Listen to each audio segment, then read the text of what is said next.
Welcome to Deep Dive. Today we're diving into something pretty significant, a proposed policy change that's really got people talking. It sits right at the intersection of technology, global talent, and, well, the future shape of the U.S. economy. We're looking at the proposed and, frankly, dramatic increase in fees for the U.S. H-1B visa program.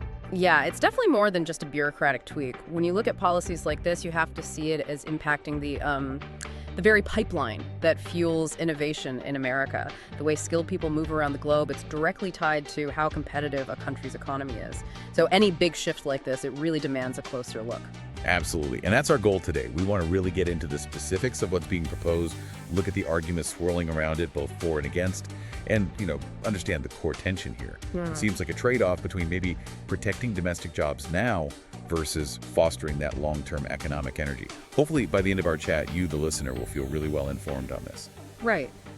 And maybe just to set the scene a bit, the H-1B, it's the main route for highly skilled workers from abroad, right? Your engineers, programmers, specialized researchers, that sort of thing. It's already a competitive process, often involves a lottery system. But this new fee idea, it really changes the game in terms of how we, or the government, values that kind of skilled input. Okay, so let's get to the number that's causing all the buzz. Yeah. The proposal is for a huge hike in the fee for new H-1B applications. We're talking about going from what's currently around $10,000 up to potentially $100,000 per new petition. $100,000, I mean, that's a tenfold increase. It immediately makes you think about the barrier that creates for companies wanting to hire global talent, especially, startups or maybe mid-sized firms. But there's a really important detail here, something the administration has clarified, which sometimes gets lost. They're saying it's a one-time fee, and it only applies to new petitions. So if someone's already here on an H-1B and just needs to renew it, they wouldn't face this massive $100,000 charge. Okay, that clarification is definitely key. But still, even as a one-off for new hires, $100,000 sends a pretty strong signal, doesn't it? It feels quite restrictive. So what's the official reason? What's the administration's argument for putting up such a significant economic hurdle? Well, the rationale that's been put forward, particularly by White House Press Secretary Caroline Leavitt, is pretty direct. It centers squarely on, protecting the American workforce. The stated aim is to make companies prioritize hiring American workers and to lessen the economy's reliance on immigrant labor, especially in fields where they feel there's already a decent supply of domestic talent or where it could be developed. Right. I mean, on the surface, that logic, you can see the argument, can't you? If the goal really is America first in terms of jobs, making it extremely expensive to hire from overseas could, theoretically, push companies to invest more in training and hiring people already here. Exactly, and we should look at that argument fairly. Supporters of this hike would say it's needed to maybe counteract wage stagnation or potential job displacement for Americans in some of these high-tech areas. The thinking is, if a company has to shell out that kind of premium, they'll absolutely exhaust every domestic option before looking abroad. It's essentially a protectionist tool aimed at steering HR departments towards local talent. But what about the other side of that coin? Isn't there a risk it just slows down growth? Like, imagine a specialized tech firm needs 5, say, machine learning experts right now for a critical project. If they can't find them quickly in the US, and this fee makes hiring them from abroad prohibitive, doesn't that potentially hamstring the company's ability to innovate or expand right when they need to? That's the absolute core of the conflict, yes. The administration seems to be making a bet. They're betting that the potential short-term drag from slowing down immediate foreign hires is worth it for the hoped-for long-term boost to domestic jobs and wages. It's a policy choice that clearly puts labor protection ahead of maximizing access to global talent pools, at least in this specific channel.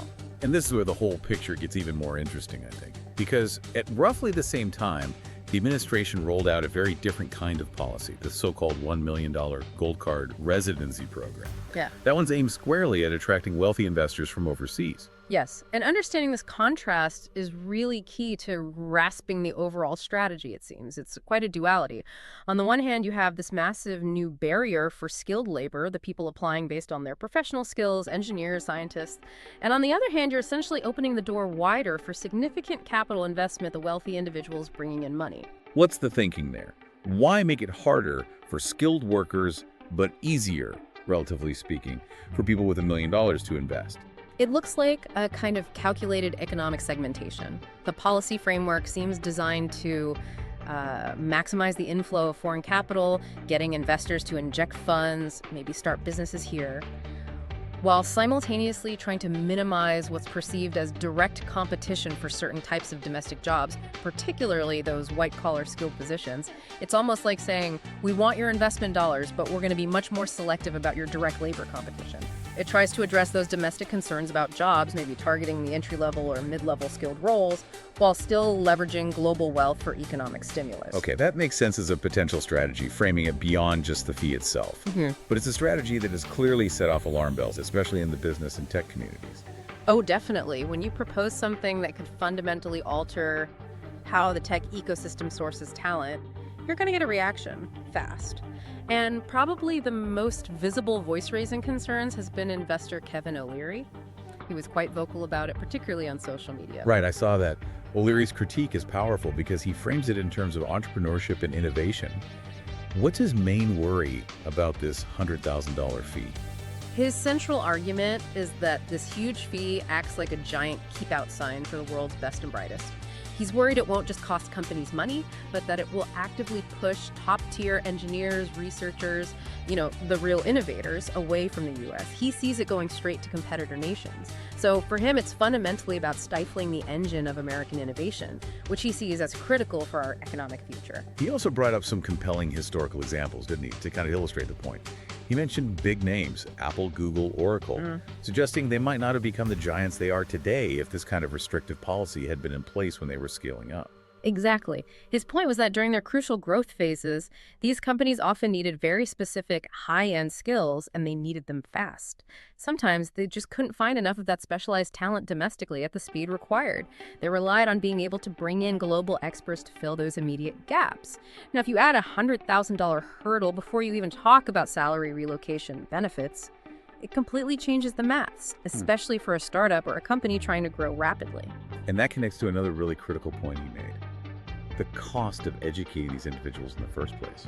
We have the world's best universities, MIT, Stanford, Harvard, you name it, attracting brilliant students from all over. We invest, directly or indirectly, in their education. If we train them to be world-class, give them all this knowledge, and then put up a huge financial barrier that essentially encourages them to leave. Yeah. What's the net effect of that? O'Leary had a blunt phrase for it: training them and kicking them out. And the potential economic cost is, well, huge. First, you lose a return on the educational investment itself, but more importantly, that high-value human capital, trained in America, using American resources, is then potentially snapped up by competitors overseas. They get the benefit of that education, essentially for free. So we arguably face a double loss: the investment in training them, and then the loss of their future economic contributions, the taxes they pay, the companies they might start, the jobs they might create here. So the risk is that these incredibly smart, driven people who might have founded the next big thing right here in the U.S. are instead pushed to take that talent, that potential, and build it somewhere else. The risk assessment for innovation, particularly for the U.S. tech and startup scene, is pretty stark, according to critics like O'Leary.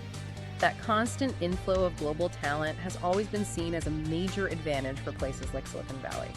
If you dramatically increase the cost and friction for attracting that top-tier talent, the worry is you start to dry up that vital source of new ideas, new companies, new energy.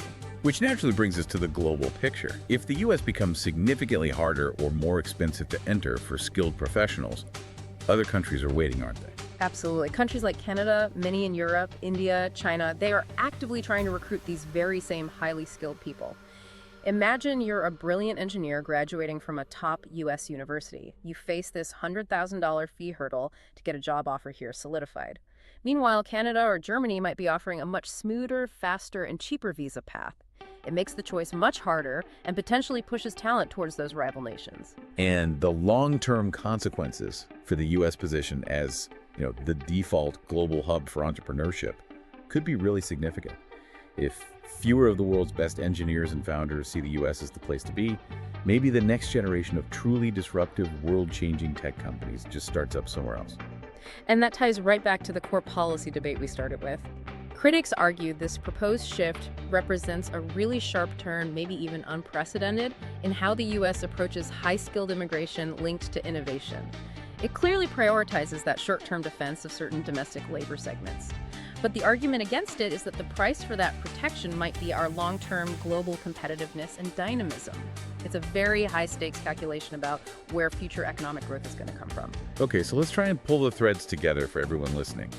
In this deep dive, we've looked closely at the proposed $100,000 H-1B fee for new hires, making sure to note it's a one-time charge. We explored the administration's stated reason, prioritizing American workers, reducing reliance on foreign labor. We also looked at that interesting contrast with the gold card policy restricting labor while welcoming capital. And then we spent some time on the strong pushback, especially from figures like Kevin O'Leary, who warned this could seriously damage U.S. innovation by driving top talent to competitor nations, essentially training them and then sending them away. Right. And the key takeaway, I think, is really understanding that central tension, that trade-off. Is the immediate goal of protecting certain domestic job markets worth the potential risk to the country's long-term innovative edge and economic leadership on the world stage?